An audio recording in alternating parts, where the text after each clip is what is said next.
I had a friend who, at a dinner conversation, asked that question about how do you get diagnosed with prostate cancer? I gave the whole scenario about the PSA testing. I said, I talked to a lot of men who have never even had a physical. They think they're healthy because they don't get sick. They every once in a while get a cold, but they walk, they hike, they ride bikes 30 miles. They're the most perfect male specimen, but they don't get a PSA test. And so I said, you got to get the PSA test. It's a simple blood draw. It'll take less than 2 minutes to do this. He looked at me and he goes, you know what? I'm one of those guys. He said, I've never had a PSA test. In fact, I haven't had a physical for about 10 years. And he goes, and you know something else? You talked about the bloodline thing. My father died from prostate cancer. I literally jumped out of my chair. This is a friend of mine, so I could do this. I thought you were smart. You might be the dumbest man I've ever met. I mean, this was one of my good friends. I yelled at him. I said, you have prostate cancer. I'm just going to diagnose you right now. You get your PSA done tomorrow. He did. He went in the next day. His PSA was a 5.6. They did the biopsy.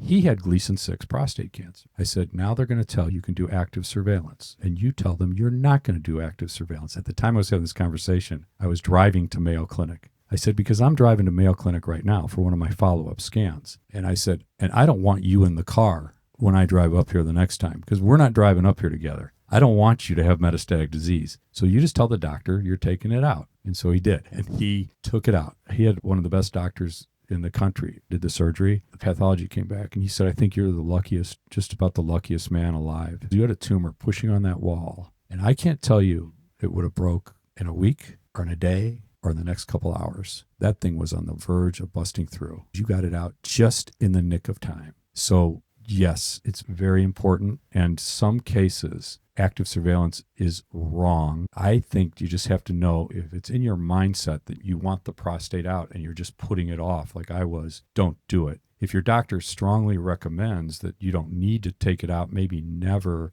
and they have reasons for it, really question why. I could see that conversation being absolutely true for somebody over 75, slower growing cancer. But I say if you're in your 50s and your 40s for sure, if they're talking to you about active surveillance in your 40s, no. The answer is no.